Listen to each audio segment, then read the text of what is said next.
Narito ang programang totoong-totoo, Tambayan sa DWIZ. Programang magliliwanag ng ilang mahahalagang mga issue. Tambayan sa DWIZ. At ngayon, narito na sila upang maghatid ng saya sa bawat Pilipino. Sa programang Tambayan sa DWIZ.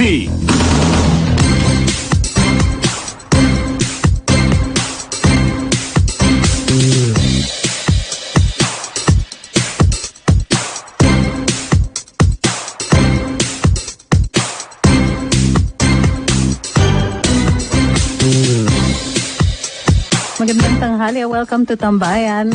Kasama ko sa himpilan si Attorney Awesome Ahmed Paglinawan. Ako po si Trixie Cruz Angeles. Subaybayan niyo po kami for the next hour. May DWIZ text line tayo para dun sa mga nakikinig sa radyo.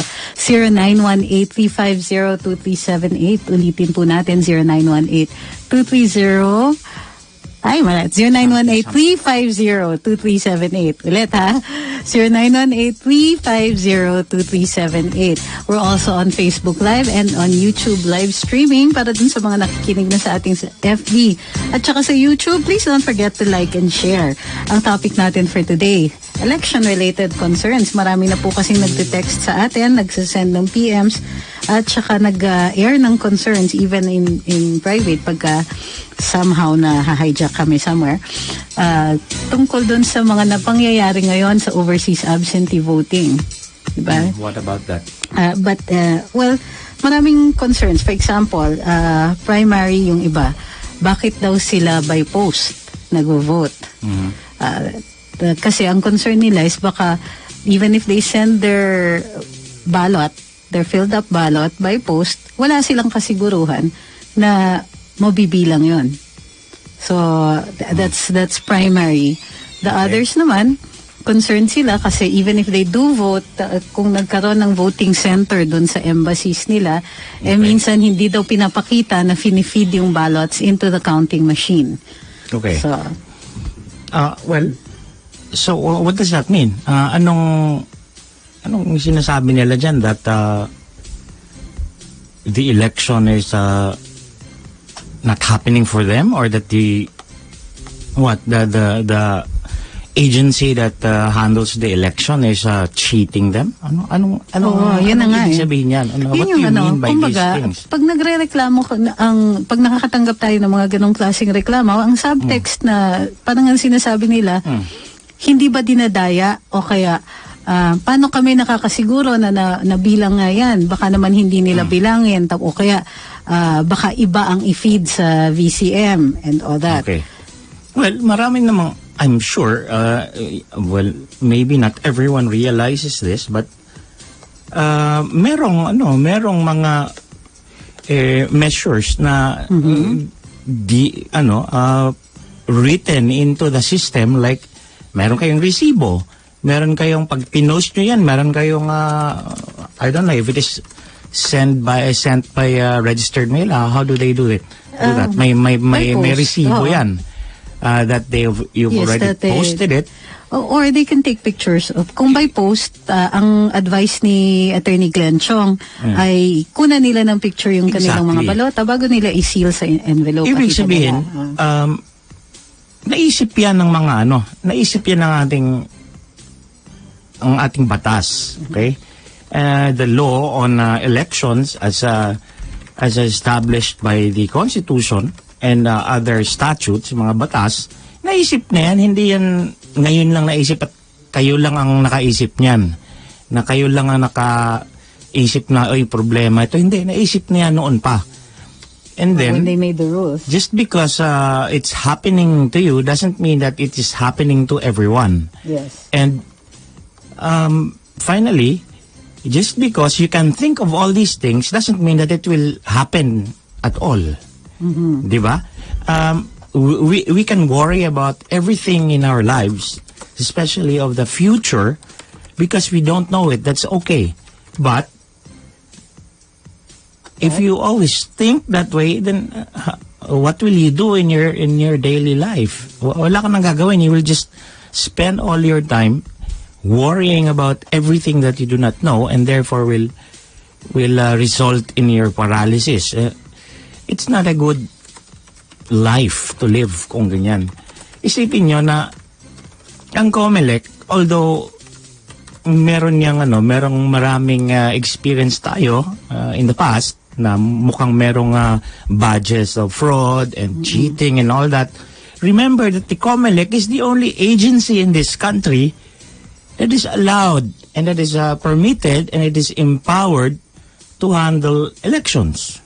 No one else can do that.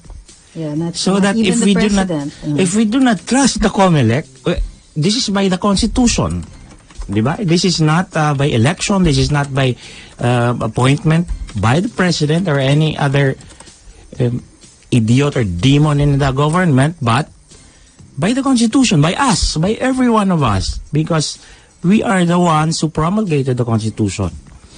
Ngayon, kung hindi tayo magtitiwala sa COMELEC, anong mangyayari sa ating lahat? Yes, we have the obligation to be vigilant about the elections and the COMELEC, but we have to trust the COMELEC. And we cannot prejudge the COMELEC for already cheating us even before the election happens or the election ends. Diba? So ngayon, I think that what we have to do is to trust. We have to trust the COMELEC. Okay? Because that will show how much we trust and have confidence on our laws. Maybe we don't have to trust the COMELEC itself, but we have to trust the law that built the COMELEC and empowers them to do all these things about the elections. Diba? Oh, that's why may kasama po doon sa may COMELEC resolution, may sa implementing rules at saka sa election law, sa election code, na bawal din magpalaganap ng misinformation na makakakos ng pagkawala ng tiwala doon sa electoral process. Yes. I think that is a penalized, that is a May penal yan, may kulong yan. act. Kasi, hindi maganda yung we go into the election trusting that our democracy rests on it, and then we distrust the entire process. Correct. And the entire agency that handles it. Diba? We have to have confidence in our own systems. Maybe there are people there that could not be trusted, but let's wait for proof na yung mga tao nga yun ang dapat parusahan. Pero hindi maganda yung we go into this election thinking that COMELEC is going to cheat us. Or that Smartmatic will automatically be able to manipulate election results so that it undermines the true will of the people. Unang-una, alam namin na isang major concern ang pandaraya dito. At very invested kasi, emotionally invested ang taong bayan dito, lalong-lalo na those who identify or pro-government ang sentiments nila. At kasi syempre, there's always that suspicion na in the past, merong ganon. Okay? Dahil merong ganon, doesn't automatically mean merong ganon ngayon.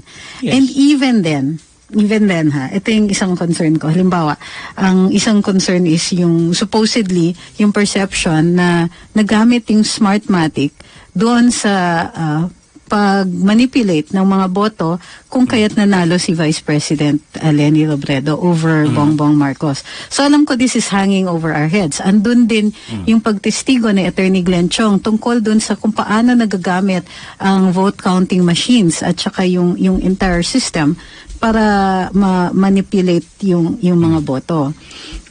Yes, there is that. But it remains that until we can change the system, that is what we have. Okay. Diba? Well, let me tell you this. If you do not trust the system, you can never fix it. All you can do is just throw it away and find another solution. But the Constitution only has one COMELEC that is allowed to handle elections. Nobody else. Nothing else. Ganito kasi yung alternative Kung di nyo pagkakatiwalaan yung sistema. Walang eleksyon. Walang eleksyon. Oh, Anong gusto niyo gawin? ngayon? Diba? We have to trust the system that we built. We built this thing. We, the people of this country. So, if we think that there's something wrong with it, we have to trust it so much that we will care about it, we will take care of it, we will watch it vigilantly. And I think that the reason why nadadaya tayo at may nangyayaring pagdayaan sa Smartmatic is because we don't care about Smartmatic and the elections. Nobody is watching it. We did not watch it. But we will not do that again this time. Diba? We will watch the COMELEC, we will watch Smartmatic, we will watch all these politicians because we already should care about the COMELEC, the elections, and our politicians. Okay. Diba? Oo. Kasi wala naman din tayong choice kung di pagkatiwalaan yung sistema. Hindi naman natin sinasabi na tatanggapin natin lahat ng resulta. Kaya nga, parati nating inaabiso, kung meron sa tingin ninyo nangyayari na hindi ka nais-nais during the course of the election, let's say dun sa counting. Record it. Kung nandun kayo mismo sa voting center, halimbawa meron kayong embassy na ginawang voting center, i-enter po ninyo dun sa minutes. Kasi yun po yung paraan para ma-document yung nangyari. Kung hindi man kayo pinapayagan na kunan ng picture yung balota o kaya yung resibo, at may dahilan po kung bakit ganon, i-explain namin later, then simply enter it into the minutes. Maaari po yun. That is part of the process. How do you do that? Meron mga poll watchers dyan. Even there sa overseas voting. Meron ding mga poll watchers dyan, ang mga political parties. And if you cannot go yourself, you can't go up to the election officials and to record all these things na hindi nyo masabi na may ganito mangyari dahil naduduwag kayo, whatever. You can go to the poll watchers because they are empowered to do that. Meron silang kapangyarihan na mag-represent ng mga tao na may reklamo, na mayroong gustong i-suggest or sabihin or i-record. Kahit na ordinaryong proseso lang o kahit na ordinaryong mga bagay lang na nangyayari, na sa tingin nyo ay significant, ay pwede nyo ilapit sa mga poll watchers and they will bring it to the official. Magmamanifest doon sa tinatawag natin Board of Election Inspectors. Yun po ay mga dito sa local elections, ito po yung mga guro. At doon naman sa overseas absentee voting, kung merong voting center, ay yun pong mga na-deputize ng COMELEC para i-manage or i-handle yung bilangan dito. Ngayon, kung hindi po kayo inalaw doon sa inyong embassy na masaksihan or hindi nila itinatago nila or hindi walang watchers or anything like that, doon sa bilangan, sa pag-feed ng balota, doon sa vote counting machine, maaari po kayong magsulat, ilagay ninyo, you can make it, ideally, dapat sworn statement yan, ipadala po ninyo sa COMELEC, basta, at saka meron kayong, kumbaga parang receiving copy. Make a video of all these things, make a live video of yourself saying all of these things, send it to us or to the COMELEC, or send to the COMELEC actually, and CC to us and all that. To the COMELEC, a document, kailangan written form, para meron silang para malalagay yung manifestation ninyo na ganito po yung nangyari and you are objecting to it. Kasi nga, i-explain rin yung reasons ninyo kung bakit ganon. Tapos keep a copy. You can take a picture of what you're going to send to the COMELEC. Make sure it is sent by registered mail para meron kayong return card na nagpapatunay na yung sulat ninyo ay ipinaabot ninyo dun sa COMELEC sa headquarters dito sa Intramuros. Bakit natin pinapagawa yan? Kasi ito ngayon ang panghahawakan natin na ebidensya. It will not stop the electoral process, ha? Hindi ibig sabihin titigil ang eleksyon dahil dito sa mga napansin yung problema. Record lang yan. Merong mga pagkakataon na tinitigil nga ang electoral process, pero usually ang requirement na ito ay massive fraud. Massive vote buying, violence na nagpa-prevent ng mga voters para pumunta doon sa polling booths nila. So under those circumstances, nagsususpend ang COMELEC ng electoral process doon sa isang lugar. Dito na yan, sa lugar na yan. Nagkagyera, ganon. Minsan naman kasi namamatay, quote-unquote, ang kuryente doon sa lugar. This will also be another reason para masuspende ang botohan or ang pagbibilang. It doesn't mean that it will be stopped permanently, pero only enough para ma-address yung problema doon sa kawalan ng kuryente. Does it mean na makakampante Dinaya na tayo? tayo? Hindi naman natin sinasabi. We're saying we trust the system, but hindi naman natin sinasabing makakampante tayo. Kumbaga, it's like you trust that it's not going to rain, pero magbabaon ka pa rin ng payong. Well, trusting doesn't mean that you're that just because you trust doesn't mean that you can slack off and act stupidly for the rest of the day or for the rest of your life. When you trust someone, you still have to think on your own. So itong comment na to, I'm going to address this kasi ito yung ito yung kabuuan halos ng mga nakikita natin mga komento against the electoral system. Sabi ni Romeo De Leon, in an automated voting system, cheating can and will happen behind the scenes just like what Attorney Chong discovered. Assuming that that's true, and maybe that is in fact true because nga we have seen the testimony and heard the testimony of Attorney Chong. But please notice that Glenn is still running in this exact same election. What does that mean? It means he trusts that the system will work, but he will still bring an umbrella. What is the meta narrative that is glaring in this kind of statement? The meta narrative there is this: that the cheaters of this country, of the electoral process in this country, have succeeded in eroding our trust and our confidence in our own electoral systems and in our own electoral machinery, our agencies, such that we have given up. Ganyan, naisip natin na dadayain tayo kahit anong gagawin natin. And that's just about the statement there that everybody hangs on to as if it is going to help. It is not. And think that if you think that way, nanalo na yung kalaban mo. Bakit? Kasi kung ganyan ang damdamin mo, hindi ka nalalabas, hindi ka naboboto, edi may boboto sa pangalan mo. O di mas malaki pa ngayon ang probability na mananalo yung mandaraya. Because now, Juan de la Cruz did not go out because he is depressed and he is disappointed with all this system. So somebody voted in his name and voted for those people that wanted to win using this kind of cheap, fraudulent system. See? And isipin nyo, kung tayong lahat ngayon na nagising na tayo because of the experience in the Angry Bird stuff, sa tingin nyo, gagawin pa rin nila yan ng basta-basta na kagaya ng paraan na ginawa nila last time? Hindi na. Meron siguro sila mga naiisip na bago, pero na bagong paraan sa pandaraya at hindi na nila gagawin yung ginawa nila noon. Bakit? Kasi tanga lang ang kriminal na gagawa na ganyan. Diba? Nauulitin niya yung sistema na kung saan siya nahuli. Hindi palpak na naman yun. So gagawa ng bago yan. But just as Glenn Chong found out about all of those things, we will also find out about all of these things that they're going to do in this election. We will find out why. Because we care about our system, we care about our law, and we care about our constitution, and we care about this stupid country that we have. Alright? And maybe probably if we care so much and enough, then probably we would stop being stupid.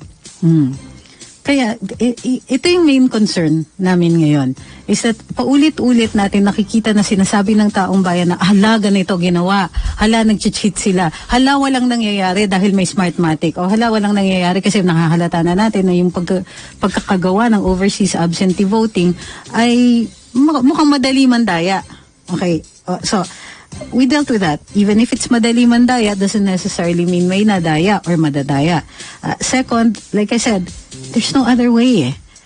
In fact, I want you to look at the example of Glenn Chong. Glenn knows exactly how the system can be worked. But he is running in these elections. He is running despite the fact that he knows what can be done to him. So what does that say? It means he has to trust in the system enough to participate in it, but he also is prepared for the eventuality that there is going to be cheating. He is there in it. Okay?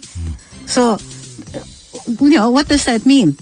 You cannot let yourself or other people be demoralized by the fact that cheating can happen until we can actually prove that it has happened. And when we prove that it has happened, then we will still get the outcome that we want. Okay, ngayon, naintindihan ko na tagalan kayo doon sa outcome ng Leni Robredo versus BBM. Matagal talaga. And that is one of those systems that we need to change. But how can we change it unless we get new officials in? And how can we get new officials in if we will not vote overwhelmingly in favor of them? And why do I say overwhelmingly? Kasi, naalala nyo nung presidential elections, sa tingin nyo walang dayaan doon? Meron din, di ba? Pero nanalo pa rin si Digong. Oh, what does that mean? Dinaya nga siya, pero Dinaya nga. ang marami pa rin ang bumoto sa kanya na hindi umabot yung pandaraya ni, sino ba yung taga, ano? Oo. Taga dyan sa Panay, ano ba yun? Pangalan taong yan? Oo. Sabi ni Gigi Moore, Glenn Chong does not trust the COMELEC, wala lang siyang choice. What do you mean wala siyang choice? He had a choice whether or not to run. We work with him. We're working with him on other matters. So, that's another thing. Don't try to speak on somebody else's behalf if you don't know what the thought processes are behind here. But the point here is that yun nga, you trust it not to rain, you bring an umbrella. You don't refuse to go out. Kasi nga, kung mawalan, kung ganito, uulit-ulitin natin, mag-cheat, pwedeng mag-cheat, they're actually cheating. What happens? People get demoralized, they won't go out to vote. So they won't go out to vote. The candidates that can possibly change the system will not win overwhelmingly. Ayan na. You just gave the other side an opportunity to cheat their way in. Yep. Huwag kayong maging wag ninyong tulungan. Ugali yung ganyan. Diba? That's defeatist. And you might not notice it, but that is actually the result of what they've been doing to you. Oo. Sinasakyan nila yung balita tungkol sa cheating, tungkol sa kanilang mga kaso dyan sa vice presidency, to make you think that this election is useless, this election system, this electoral agency is useless, and we can manipulate them, and it can be manipulated. And when you believe that, hindi ka naboboto, hindi, you won't go out anymore. And what will happen? They will win. Bakit magkakaroon ng, because the only other choice is a revolution. Diba? Or the only other possibility is a breakdown of the civil system. At yun ang sinasakyan nila ngayon because they really want to tear it out. And if there is a breakdown of that system, that is when they come in, and they would probably win, or maybe not. But if you already are so defeatist in your beliefs, do you think you would still fight these people when they do come out and ride on the tide of, this disturbance or what is chaos that they cause? I don't think so. Hindi ka na rin lalaban dyan dahil defeatist ka na. Wala namang mangyari dito. Ano yung ibig sabihin ng defeatist? Ibig sabihin, you're not even going to try. Ayaw mo na lang. So, ganun ba yung ginawa natin? Kaya naipanalo si Presidente? Kasi those people who think na revolution na lang, really, I challenge you, how many of you, when it comes right down to the wire, will pick up a gun and kill people? Really? Yung mga magsasalita na magrevolusyon na lang tayo, really? How many of you will really actually pick up a gun and kill people? Kaya, daldal kayo ng daldal ba, revolusyon na lang. Diba? At iaasan nyo lang din sa mga iba. Oo. Gano'n ka defeatist yung ganyang ugali. Diba? Iaasan nyo kay Digong. Anong magagawa ni Digong? Magrevolusyon siya mag-isa. Ano yun? Diba? So, if you cannot pick up a gun and kill people, vote. Trust the COMELEC, trust the system, and wait. If there is proof, if there is evidence na may nandalraya, may mga siraulo sa COMELEC, then we will handle them later on. Why? Hindi na tayo tanga. Hindi na tayo tanga kagaya ng last election. Di ba? Siguro naman magkaroon din yan sila ng takot sa atin ng konti. So yung mga nagsasabi na hindi na sila boboto, what you're actually doing is you're helping the other side. Bakit? Yung boto ninyo, andyan pa yung pangalan ninyo, registered voter kayo Ayan, in-enable nyo yung dayaan. Assuming na meron. Di ba? You just give away your own vote. Ano pa? When people lack faith and trust in the electoral system, how are our candidates going to win? How are we going to make change? Kung sabihin niyo, wala naman nangyayari yan, dayaan lang yan, di hindi talaga tayo naghahanap ng paraan para may mabago. Diba? Yeah. The only way to change the system is when we handle and we lead the system. And if we can't do that, if we don't win the election. So, we have to go through this election, not because we don't have a choice, because we do. We can do a revolution, but really, again, how many of you can pick up gun and kill people? Yan ang tanong ko dyan sa inyo. Remember Trillanes in his group? Yeah, they picked up guns, but they couldn't kill people. They surrendered. How many hours after that? Imagine that. And tayo, wala tayong experience ng pagbabaril ng mga tao, pagpapatay ng mga tao. How many of us would really, get around to do it? Actually, to help out the government or the constitution or the president? I don't think so. So, yun ang baseline premise natin dito is to participate pa rin. I mean, you can say whatever you want about the electoral system, that it is riddled with flaws, and I will agree with you completely. That's true. That it is prone to cheating. Again, there's no debate about that. Glenn Chong has already proven that. Yeah. But is there any other way that we're going to change the system short of a revolution? Wala, di ba? And bakit pa natin pinayagan tumakbo si na Glenn kung ganun? Kung ganun rin lang, sasabihin ninyo, walang mangyayari.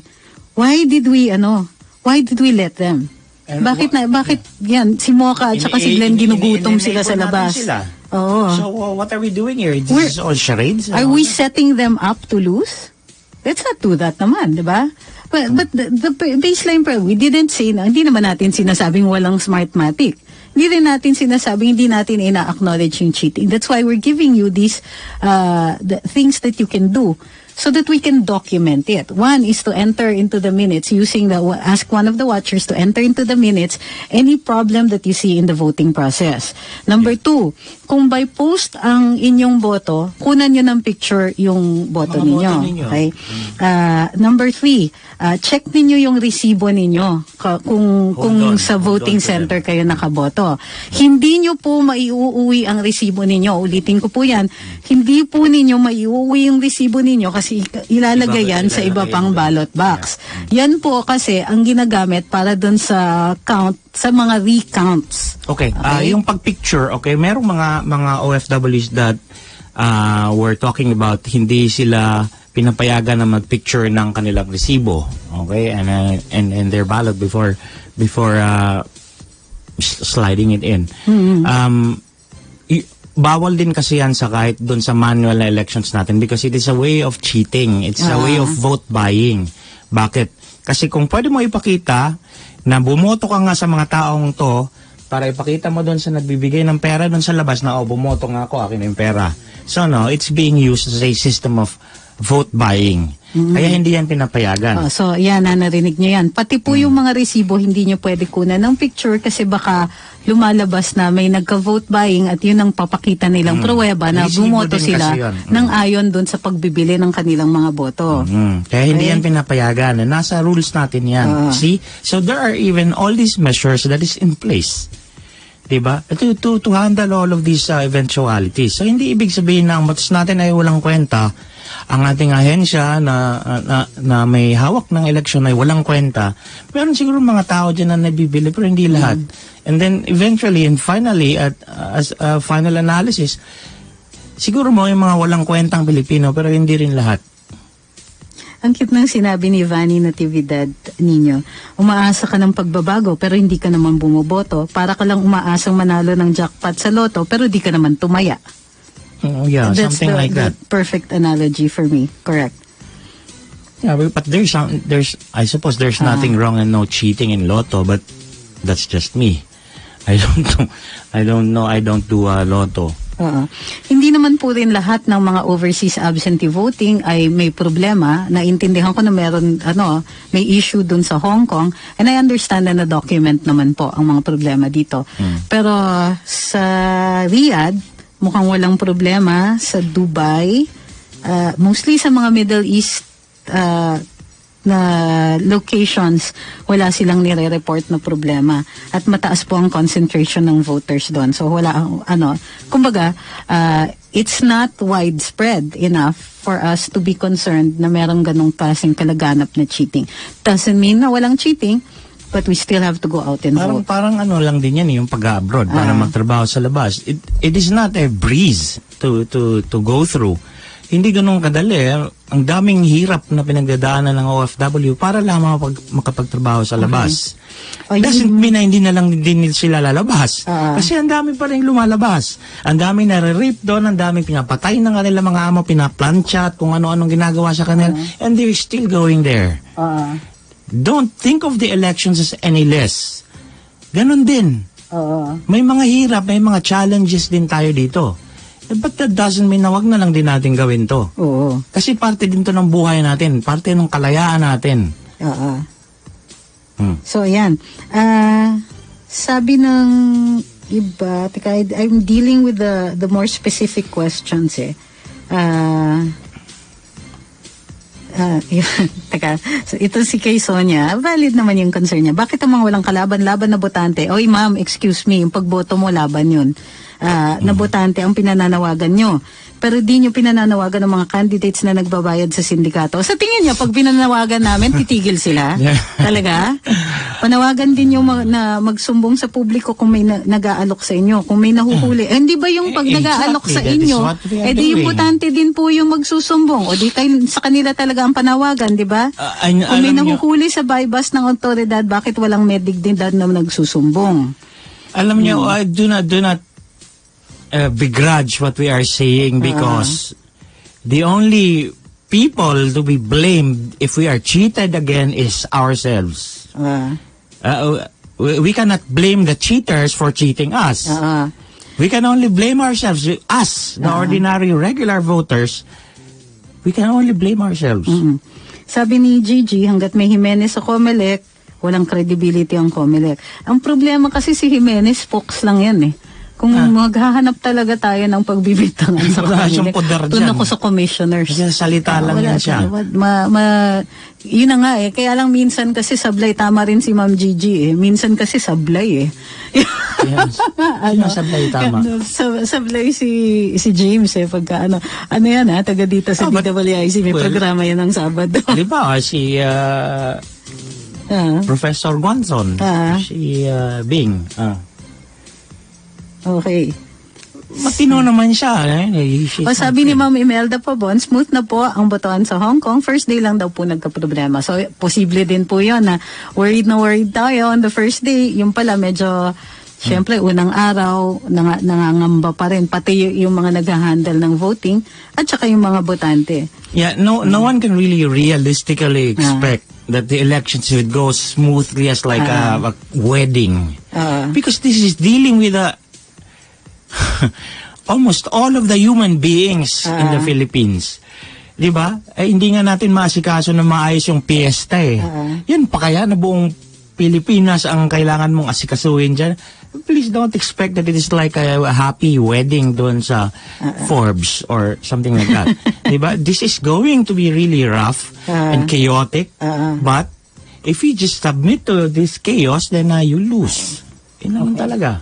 More on this after the break. Ang oras natin, 12:33 ng tanghali. Tambayang sa DWIZ. Muli nating balikan. Tambayang sa DWIZ. Magbabalik ang tambayan. Sorry.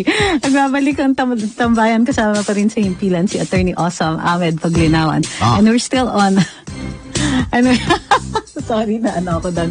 We're still on election issues. Ngayon, merong nagtanong na bakit mas, kasi nag-issue ng statement si Commissioner Weng Guanzon. Yes. Tungkol doon sa report na mayroong isang police general na di umano'y nag-inspect ng vote counting machines, if I'm not mistaken, dito sa Metro Manila. Ay, ang galing nung taong yun Oo nga eh. COMELEC ba siya? Oo. Remember po na ang PNP, ang kanilang obligasyon during the election period is to ensure peaceful and orderly elections at nasa perimeter lang po sila o hindi po sila allowed. 50 meters from the polling hindi po sila allowed station. within a certain number of 50 nga, no? 50 I think. meters from the precinct. Okay. So nag-issue ng statement si Ma'am Weng. Bing, I think. Beng. Yeah, or something. Beng. Yeah. Guanzon. Oh. Tungkol dito at pinaiimbestigahan kung bakit in-inspect di umano ni Brigadier General Israel Dixon sa Baguio City, sa Comelec warehouse sa Baguio City. Bakit daw siya nag-inspect? Ewan ko. Wala siyang sinasabi Basta there's Warehouse an inspection. yan, hindi yan sa precinct. But it's a warehouse na nandun yung mga vote counting machines. Ooh. Okay. So, may nagtanong at sinabi, ba't mas inaatupag pa daw ang pag-inspect ng mga VCMs kesa yung allegedly pandaraya na nangyayari o yung mga problema that is ongoing doon sa overseas absentee voting. Mas concerned pa daw yung pag-check ng PNP sa mga VCM kaysa mga lapses sa mock elections. Hindi po mock yung elections overseas. Those are real elections. Absentee voting na to. Actual Dapat yun. nga matuwa sila dahil mas transparent kapag chine-check ng mga police at IT experts sa mga VCM. Natuwa ba kayo nung yung mga generals na nahuli or namataan doon sa Novotel? 'Di ba? Wala pong participation ang PNP dito. At hindi po dapat open na maggalaw ng kahit sino man ang vote counting machines. Hermetic dapat yan. Oo. In a way, dumadami yung suspect nyo kung may mangyari. Diba? Magugulo yung suspect list mo. Ngayon, kung pristine yan, hindi yan nagalaw ng kahit ano, isa lang ang may sala dyan. Comelec. At saka makokontrol mo kung sino yung mga humawak ng vote counting machines. So, yung mga dati, yung mga balitang laganap yung mga SD cards, kung saan napupunta or saan na supposedly namataan daw doon sa isang room sa Novotel sa Cubao, malapit sa White House kung saan nakatira ang isang kandidato ngayon for senator. At Ay, tago natin sa pangalang Marojas. Ayan, for the moment. So, yun. Kaya nagiging concern. Kaya po nagre-respond si Comelec Commissioner Beng Guanzon tungkol dito. Mas makakabahala kung hindi sila nag-respond at all. Yeah, but diba? okay. Pero, yung mga cheating na, okay, let's juxtapose that. Paano mo masasolve yan na nandun? Merong anecdotes of irregularities or cheating sa Europe, sa Hong Kong, ganito, ganyan. You expect Comelec people to suddenly fly there and solve all these problems so they can be gratified? What the hell? Diba? The solution for all of these things will come during the counting. When all of the reports come in and they will get to see all of these things and the solution starts happening there. Okay? Kaya, ang mas delikado kasi at this point, and I agree with the Comelec, is yung may mga nangingialam doon sa mga vote machines na hindi dapat nangingialam doon. Dahil bakit? Dahil ang Comelec lang dapat ang may authority to do that. Okay? Armed forces in the Philippines, of the Philippines, and the police force of the Philippines, the Constitution says they should be like so far away from any election processes. Bawal lang yung mga Marines nga, they are only called to transport when there is a danger sa pagtransport ng mga ballots noong araw. Sasamahan ng mga Marines yung ballot But boxes. even they do not know na may laman palang tubig yung kanilang pinagtatransport dyan. See? Sa tingin nyo, yung mga police, pag nag-inspect sila dun, they will know kung may nandaraya dyan. The only thing that is possible there is that they are the ones who will make they will do the cheating. Diba? The Marines, the Army, sila yung naatasan na sumabay doon sa mga pagtransport ng mga ballot counting machines. May nagkaalam ba sa kanila na puno ng papel at mga bote at kung ano-ano yung mga boxes na yan? Wala. Why? Because they really have no idea what's going on in there. Why? Because it is not their job. And the police really is also one of those people whose job it is not to meddle in the elections. Okay. Meron nagtanong earlier on, di ko lang mahanap. Meron siyang question about dun sa pagpapalit ng SD card ng vote counting machine. If I'm not mistaken, ayon sa rules, bawal po ito. Kasi yung SD card, yan na yung ballot box So hindi yan pwedeng palitan in the midstream, in the middle of elections, lalong-lalo na kung nag-umpisa na po ang botohan, tapos babaguhin nila. That is the ephemeral copy of the ballot box. Meron din actual yung mga papel mismo. That is another kind of ballot box. But yeah, just to have a discrepancy in all of these things will almost surely invalidate the entire box. Yes. So, di ba? And then palitan na lang nila ng kanilang mga boto. Meron ng bagong input, meron ng ganon. That is one. But now that you mentioned this, paano pa nila magagawa yan? Di ba? So, pagka nangyari yan, at nandun kayo sa polling precinct or sa voting center, then kailangan pong objectan nyo po yan. Yung poll watcher po ay meron po sila, kung tama yung pag-train sa kanila ng kanilang mga representante, meron na silang mga forms para doon sa protests on issues during the counting. Magsasubmit na lang sila, fill upan nila yan at isasubmit sa Board of Election Inspectors. So dapat make sure doon sa mga ordinary sa ating mga ordinaryong botante, make sure na pagpasok kayo, kung by polling precinct po kayo or sa polling centers, then siguraduhin po ninyo na andon sa loob yung mga poll watchers at opo, kailangan, hindi po lahat ng poll watchers posibleng makapasok. For example, kung per party, isa lang talaga ang pinapapasok. Ngayon, kailangan accredited. Kung hindi po na-accredit, sorry nilang, hindi po kayo mapapapasok. So, yun yung tinatanong ni Richard Valla. Okay. Marami talagang bagay na nakakainis ngayon itong election. Would you say na ganito ba nakakabwisit ang election ng mga nakaraang election sa buhay nyo? Di ba mukhang hindi? Mukhang dali lang naman ang election and there is only one explanation for that, because you didn't care about those elections. And there you saw na nadaya ka doon sa mga election na yon. Now that you already care, now that you already see that it's so chaotic, this election is so crazy and it's so chaotic, that means that you care. That means that you already care, and that will be even harder for these cheats to defeat you and to defeat us and to defeat our laws. Diba? Ayan lang yan. Kaya mahirap kasi tinitingnan mo na noon kasi wala ka lang pakialam kaya hindi mo nararamdaman. Pero ever since, mahirap talaga election. Kahit nung manual. Kaya ang daming nagsasabi, balik tayo dun sa manual ko. Kala nyo gaano kadali yun? We just need sa katawan nun. to care about the elections for you to know that this is a crazy and dangerous, and it's a controlled crash. That's what it is. That's what it is, true. And ang biktima nun, yung mga poll watchers, yung mga nagpa-participate. Yung mga officials, ganyan. So, pinapaalala ni Ma'am Fatima Weni Corbito Corpus, yung ballpen po dun sa voting centers, normal black pen, di tulad dati na madali mag-shade. So, take note. Kasi may COMELEC resolution na nagsasabi na ballpoint pen po ang gamitin, wag pong marking pen, wag pong pentel pen para dun sa mga voting by post. Iuulit ko po, ballpoint pen, black, at saka diliman nyo yung pag-share, pinapaalala ni Ma'am Fatima. Ulitin ko po, ballpoint pen, black ang gagamitin. Wag po kayo maniniwala na 25% shading. Diba? So, but let's deal with also itong perception na malaking problema yung ano ba to? Yung electoral protest. Totoo 'yan.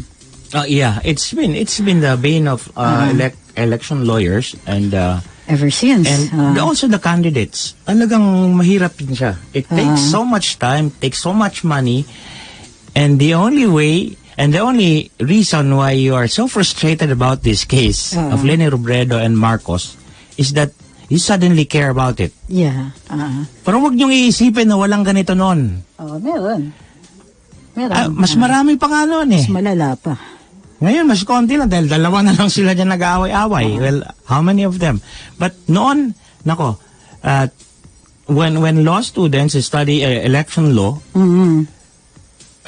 read all the cases on election protest and all that, disqualification and all that stuff, hindi na natutulog yung mga yan. Just for one meeting, they are reading about 100 cases of all these things. na hundreds ang pages ng bawat isang kaso. So, don't you ever think na ngayon lang to nangyayari? At don't you ever think na ngayon lang to nagtagal ng ganito? Kasi fact, hindi yan siya ganito. Alam nyo, even without the cheating, the entire electoral process is skewed in favor of the rich.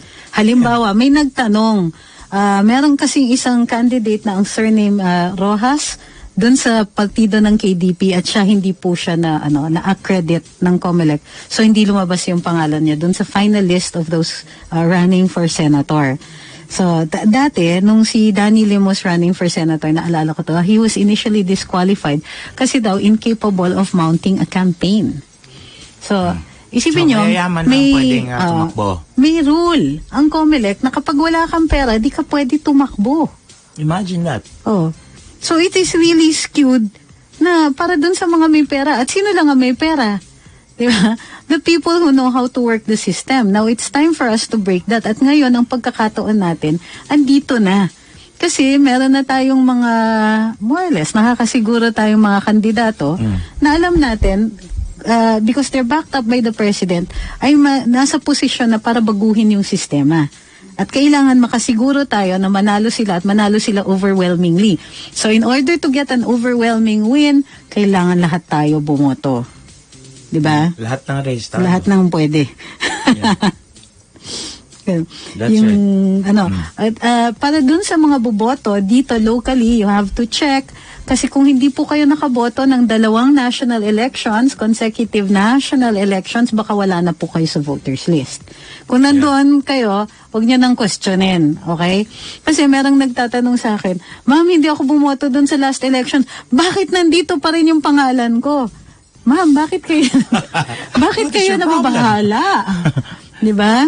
Baka, tingin ko kasi, baka may bumoto last time. Yun yung worry niya, may bumoto sa kanya last time at baka ulitin. Ma'am or sir, kung buboto kayo this year at napadala, kung overseas kayo at napadalan kayo ng balota, bumoto lang po kayo.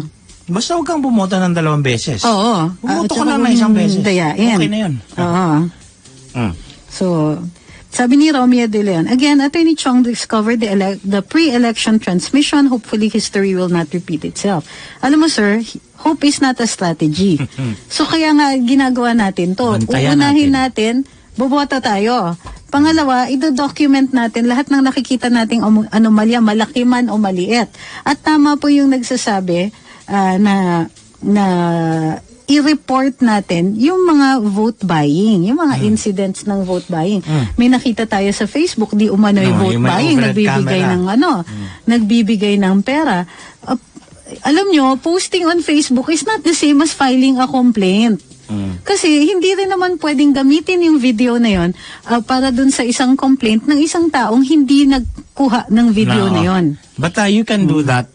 You can file complaints and report these to COMELEC without giving your real name. I mean, there is also confidentiality there to protect you.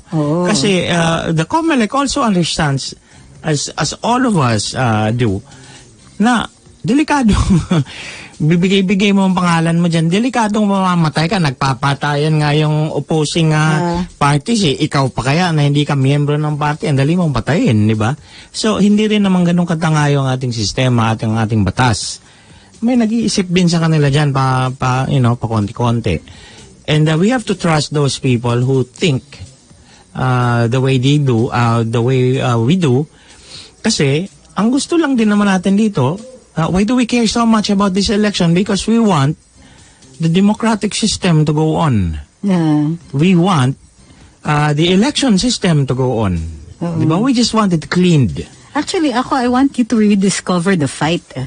Kasi nung 2016, fight tayo Fight tayo, kaya nanalo. Hindi diba, natatapos. Nasaan yung ninyo, bakit nag-give in kayo to cynicism? Tuloy-tuloy lang. Diyos ko, hindi talaga natin pwedeng pagkatiwalaan yung mga tao sa COMELEC, isang itsura lang Pero, pa-participate tayo. Patalunin natin. You have to slay the dragon. And the only way to do that is to confront it. So first, boboto tayo. 'Diba? Yeah. And let's not let other people give in to cynicism either, or katulad ng isang nagsabi dito, wag Negatron. Yeah. 'Diba? Wag Kasi nega. Kasi Negatron, no, robot yun eh. 'di ba? Pag nega, walang mangyayari. So first, let's rediscover that. Naipanalo natin si Digong ngayon para maging laganap yung gusto natin mangyari under his leadership, then we have to make sure that the right people get in. Well, the fight for democracy does not stop, because the fight for democracy and the will to preserve it lies in the hands of the people. When the people themselves stop caring about democracy, then there is no more democracy. When you feel defeatist, when you feel depressed and disappointed about all of these things that you don't even have proof yet, di ba, puro kwento-kwento lang, and who knows that these kwento-kwento were caused by the people who are planning to cheat you. And naniwala ka na, hindi pa ka nakakatawid doon. It's done. Balik ang mga oligarchs. Nagsayang lang ng 6 na taon si Duterte dito. Di ba? Nagsayang lang tayo ng panahon. Ako, I trust na kahit na ang mananalo sa next election ay dilaw, whatever you call them, hindi na tayo babalik sa pagkatanga. Nagising na tayo eh. Bakit? Kung dilaw ba ang naging presidente next election balik tayo sa tanga? Hindi matalino pa rin tayo, and that is why mahihirapan nga talaga silang bumalik. Kahit makabalik sila, tagilid. Tagilid. Bakit? Ang mga tao, pagka nagising na, hindi na yan mabalik sa pagkatanga. Correct. Tagilid sila dyan. It's the one thing that you can't ever go back to, being stupid. Totoo yan. Sinumbong ni Annie si Macy.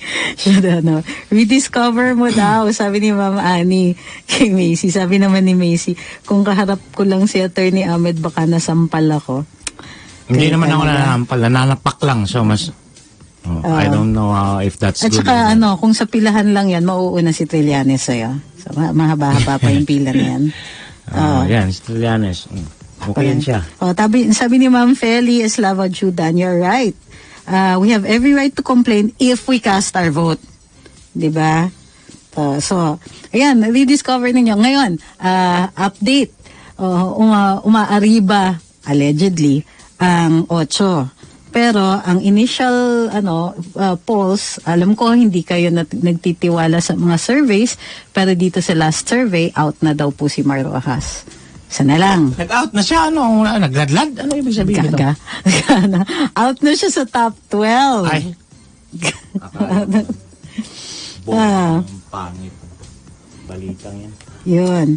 So, again, like we're saying, actually, when we say trust the commie, like we're not saying trust them na, eto, bibigay ko sa inyo yung boto ko at hindi na ako mag-check. Hindi po ganun yun. Meron din kasing faith and blind faith and belief and idiot believing things without thinking for themselves. Mag-isip ka rin ng sarili mo. Oo. Diba? Diba? Hindi naman yan checks and balances nga, diba? Oh, correct. At dahil tambayan po ito, huwag niyo pong kakalimutan, vote AA Kasosyo, 181 sa inyong balota. Please, may mga nagtanong kasi tungkol dun sa party list at hindi tayo umabot. So, malamang sa tambayan ng Thursday, sa early part siguro naman ko Thursday, o mag-Facebook live na lang kami tungkol dun sa party list system. Tax Wednesday tax ang Wednesday. So medyo sacred ang Wednesdays kay Attorney Nick. So malamang sa Thursday before mag-start ang Mangku Thursday, we can discuss a little bit about the party list system, or baka mamaya mag-live na lang ako tungkol dito. Nag-live na ako noon Meron siguro nga, Satanic Friday. Yan. Dapat may anything goes Friday Kaya lang, pag wala tayo, nagsha-showbiz talaga si Attorney Nick. Natawa ako ng tawa nung last time, yung silang dalawa nung isang chismisan sila. Nagre-reenact si Nick, tawa ako ng tawa. Sabi ko, ang kulit pala din ng hayop na tong isang to. Correct. Sino may sabing seryoso, mga abogado? That's not true. So maraming salamat sa lahat ng tumambay kasama namin ngayon. Huwag kakalimutan 181 AA Kasosyo. Si Mo Kauson po ang number 1, ang first nominee ng party list na ito. Ang tabayanan ng susunod na programa In the Heart of Business kasama si Maru Sarne at Ronnie Merck. We will see you on Thursday for Mangku Thursday. Tambayan sa DWIZ.